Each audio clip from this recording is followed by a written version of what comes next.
देश के किसी भी हिस्से में कैसे भी राइट्स हों, इसका असर देश के दिल यानी कि दिल्ली पर जरूर नजर आता है। लेकिन आज हम जिस दंगे की बात करने जा रहे हैं वो दिल्ली में ही हुआ था।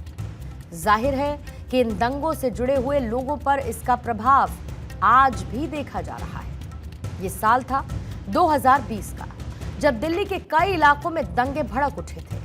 दिल्ली का नॉर्थ ईस्ट इलाका इसके चलते प्रभावित हुआ। अब इस मामले के आरोपियों की जमानत याचिका पर सुप्रीम कोर्ट में सुनवाई हो रही है। सोमवार को सुनवाई हुई थी, फिर आज दिन भर सुनवाई चली और इस दौरान तीखी बहस भी हुई। पुलिस ने इस मामले में कड़ा रुख अख्तियार करते हुए कोर्ट में मजबूती के साथ अपना पक्ष रखा। दिल्ली दंगों पर जो सुप्रीम सुनवाई हुई उसमें क्या क्या सामने आया। सुप्रीम कोर्ट में आज दिल्ली दंगों के आरोपियों की जमानत पर सुनवाई हुई। दिल्ली पुलिस ने अपना पक्ष रखते हुए जमानत का बेल का विरोध किया।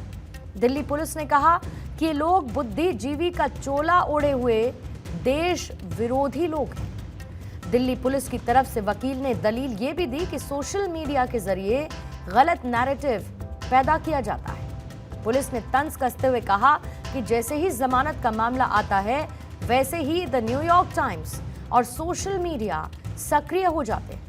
अपना तर्क देते हुए दिल्ली पुलिस ने सुप्रीम कोर्ट में शर्जील इमाम का भाषण चलाया और ये कहा कि इसी से दंगा भड़का था।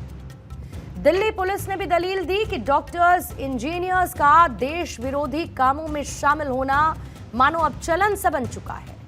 पुलिस के अनुसार यह हिंसक प्रदर्शन था। पुलिस का दावा यह रहा कि दिल्ली दंगों में मास्टरमाइंड की भूमिका स्पष्ट थी और यूएपीए के चलते मामला चल रहा है और इसीलिए जमानत का स्टैंडर्ड और स्ट्रिक्ट होगा। अब आपको दिल्ली दंगों के आरोपियों के बारे में भी बताते हैं। इन्हीं आरोपियों पर दिल्ली में दंगे करवाने के गंभीर आरोप लगे हैं। पुलिस के मुताबिक सभी की भूमिका दंगे को भड़काने में शामिल रही है। दिल्ली दंगों के आरोपी जिन पर गंभीर आरोप लगे हैं, पहला नाम है इसमें उमर खालिद का, दूसरा नाम शर्जील इमाम, तीसरा नाम है गुलफिजा फातिमा, चौथा नाम मीरान हैदर और शिफा उर रहमान पांचवा नाम है। लैंड ऑफ द कोर्ट है, कोर्ट ऑफ द लैंड है। इसमें कोई संशय नहीं है कि जब तक कोई एविडेंस कोरोबोरेट नहीं होगा तब तक आप किसी कल्प्रिट को अंदर नहीं कर सकते। और ये पहले भी काफी स्कूल ऑफ थॉट्स भी आए, कुछ आइडियोलॉजीज भी आई और वो माइंडसेट जो था, ये जो गैंग है अपने आप में नेक्सस है ये, जो कि लगातार इसी कोशिश में रहता है कि भारतवर्ष को किसी भी तरह से नुकसान पहुंचाया जाए।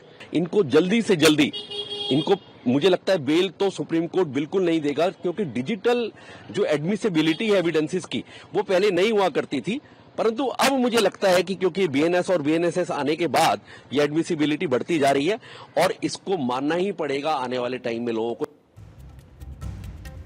सुप्रीम कोर्ट में बहस जारी है। हालांकि दिल्ली पुलिस ने आज कोर्ट में कड़ा रुख अपनाते हुए कहा कि दंगों में 53 लोग मारे गए थे और 700 से अधिक लोग घायल हुए थे और इसीलिए यह मामला साधारण जमानत का नहीं हो सकता। इस तर्क के साथ लगातार जमानत का विरोध किया जा रहा है। अब अगली सुनवाई के दौरान आरोपियों की जमानत पर मुमकिन है कि कोई फैसला आ सकता है।